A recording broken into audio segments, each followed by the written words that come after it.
Bonjour, excusez-moi, on fait un micro-trottoir sur le 8 mai 45. C'est juste une question, vous pouvez répondre? C'est très rapide. Vous devez juste nous dire qu'est-ce que pour vous c'est le 8 mai 45. C'est juste ça. Non, mais je sais pas. Non? Bon, bah il n'y a pas de problème. C'est la fin de la guerre, la Seconde Guerre mondiale, la signature de l'armistice. C'est une victoire d'un pays. C'est la victoire d'un pays sur la planète. Et ben, la fin de la guerre, le 39-45, et puis la libération pour toute la France, des souffrances qu'ils ont, la fin des souffrances qu'ils ont vécues. Il y a eu un massacre en Algérie parce que c'était... Ah oui, mais moi je ne le sais pas. La fin des souffrances pour les Français qui ont subi dues aux Allemands. Bonjour monsieur. Bonjour monsieur. Enfin, votre trottoir sur le 8 mai 45, ça va juste une petite question. Qu'évoque pour vous le 8 mai 45? Oui, pour nous, comme je viens de Russie. Pour nous, c'est nous qui gagnons le allemand. Le 8 mai 45, je sais pas trop. Si, 8 mai 45, c'est Deuxième Guerre mondiale. Ça doit être... je sais pas, je suis désolé. Est-ce que vous aurez 2 minutes à nous accorder pour répondre à une petite question? Non, je sais pas quoi. C'est d'abord une date historique, hein. C'est la date de la capitulation du Troisième Reich et donc l'arrêt des combats. Excusez-moi monsieur, est-ce que vous aurez 2 minutes pour répondre à une petite question? Non? Le 8 mai 45 pour moi, c'est bon. La date de 45, c'est bien la fin de la guerre, la Deuxième Guerre mondiale. Les événements 8 mai, personnellement, je ne les connais pas tous. Enfin, je suis né en 67, donc c'est très loin pour moi. Je ne sais pas répondre là-dessus. 8 mai 45, je ne sais rien, je ne suis pas française alors. C'est anniversaire libération de la France, non? Pas ça? C'est ça?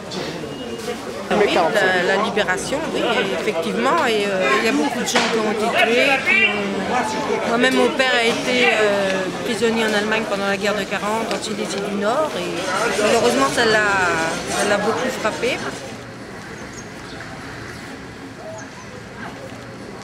Le massacre.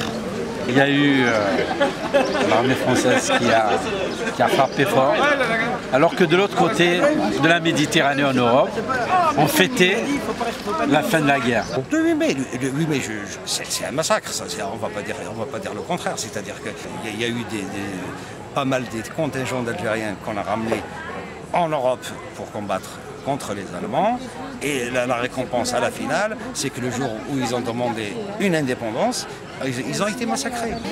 Pour moi, le 8 mai 45, c'est la victoire sur le nazisme, bien évidemment. Et comme je suis quelqu'un qui s'est engagé très bonne heure contre la guerre d'Algérie, c'est aussi malheureusement dans le même temps, le même jour, un massacre terrible en Algérie de tous ceux qui voulaient leur indépendance.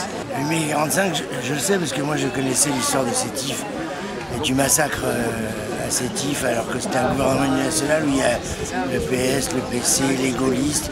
Parce que le ministre de l'Air c'est Charles Tillon, le ministre de la fonction publique c'est Maurice Thorez, le président du gouvernement c'est Charles de Gaulle. Donc c'est une sorte d'union nationale pour enterrer la revendication de l'autonomie et du droit à l'indépendance que venait de réobtenir la France au lendemain même de la fin de la guerre 39-45. Voilà ce qu'évoque pour moi le 8 mai 45 à Sétif. Et ça a été caché par les autorités françaises. Et c'est bien que les associations prennent en charge ça et fassent connaître le maximum, parce qu'effectivement, pour construire quelque chose de neuf, il faut le faire à partir d'une réalité. Ça va rester dans les mémoires tant que l'histoire n'aura pas corrigé, écrite conjointement, normalement, ce que je souhaite, par des historiens français, algériens, marocains, tunisiens.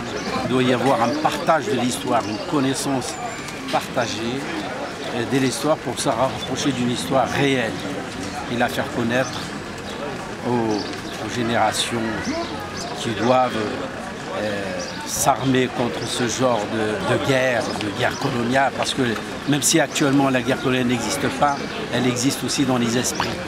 Jusqu'à présent je ne savais pas, mais en fait ils viennent m'expliquer que c'était un massacre, qu'ils ont fait un massacre à Sétif, c'est ça? Ouais, je crois.